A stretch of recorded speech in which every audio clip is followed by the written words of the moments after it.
Let's have a look in this piece at narrative viewpoint of the writer. Sometimes you're actually asked to identify and comment on that.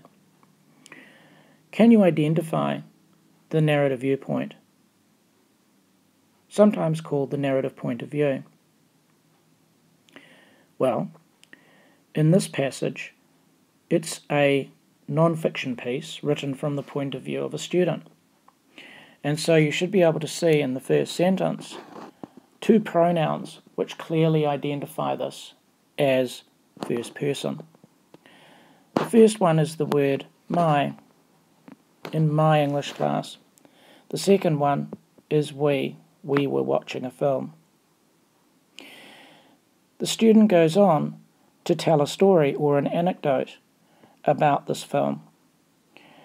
Now, the other personal pronouns that you can use to identify first person are found a little bit later on. The first one is I realize.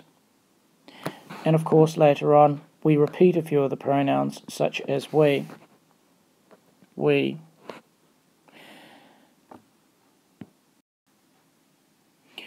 I believe that narrative point of view should always be the first thing that you try to identify when reading a passage, whether it be non-fiction as this is, or fiction as in a story, or even a poem.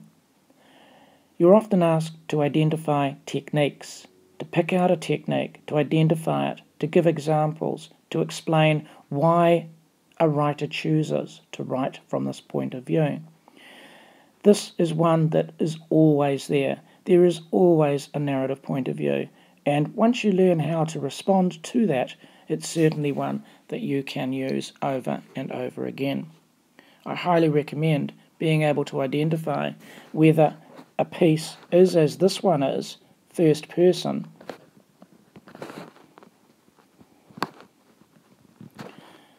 or whether it is in third person.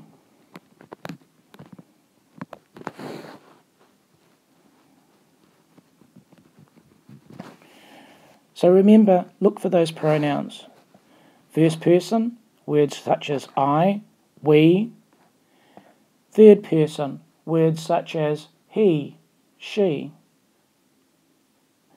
And second person, well, students always say, what's second person?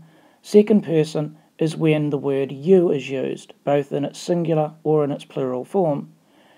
Second person is much less common. Often it's used for, say, language of instruction, where you're told how to do something. Have a go at that. First person, third person, and identify those pronouns.